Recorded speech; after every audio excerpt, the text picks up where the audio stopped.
They called her worthless. They made her their slave. But the same hands that scrubbed their floors would one day hold a crown of grace. Every morning before dawn, Amara woke up to the sound of her aunt's voice slicing through the silence. Amara, the floor isn't clean. Why are you still sleeping? Do you think this house runs itself? The young woman would hurry out of bed if you could call the torn mat beside the kitchen door a bed and start her daily chores. She swept, fetched water, washed clothes, cooked, cleaned, and still got insulted for not doing enough. Her aunt, Madame Felicia, and her two daughters, Cynthia and Priscilla, treated her like she didn't belong. While they wore perfume and painted their faces, Amara smelled of soap and sweat. While they laughed with friends and danced at nightclubs, she whispered prayers into the darkness. Her only comfort was her faith, the small whisper in her heart that kept saying, "Hold on, Amara. One day, heaven will remember you." Then came the visitor, a man named Mr. Edward, from the city. He came for a family ceremony, tall, well-dressed, and commanding respect wherever he went. Felicia wasted no time pushing her daughter forward. "This is my daughter Cynthia," she said proudly. "She's the jewel of our home." Edward smiled and, within weeks, married Cynthia and took her away to the city. Felicia's pride overflowed. She called neighbors just to boast.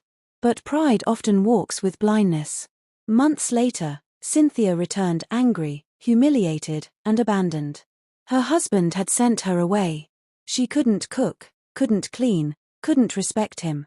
He told her, "I married beauty, but I needed a woman with heart."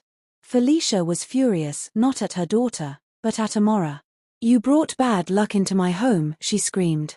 Amara said nothing. She only prayed harder. Weeks later, another rich man came to the village, Chief Daniel, a widower with wealth and wisdom. He came to Felicia's house seeking a woman of good character. Cynthia was immediately dressed up again. Makeup, jewelry, perfume, everything to impress. But when Chief Daniel arrived, something else caught his eye. Amara was outside, sweeping the compound. Her dress was old and faded, yet her eyes shone with quiet strength. There was peace in her that no fine clothes could hide. "Who is that?" he asked. Felicia stammered, "Oh, that's just our maid." But Daniel smiled. "She doesn't look like a maid. She looks like a blessing waiting to be discovered." A week later, he returned, not for Cynthia, but for Amara. Felicia almost collapsed in shock. "Amara? You must be joking." But he wasn't. He married Amara and took her to the city, giving her a life she once only dreamed about. She now wore silk instead of rags, dined at tables instead of corners, and slept in peace instead of fear.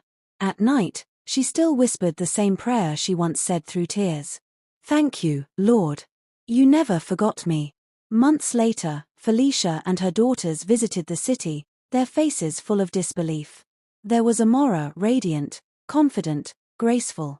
The girl they once called worthless now glowed like royalty. But Amara didn't mock them.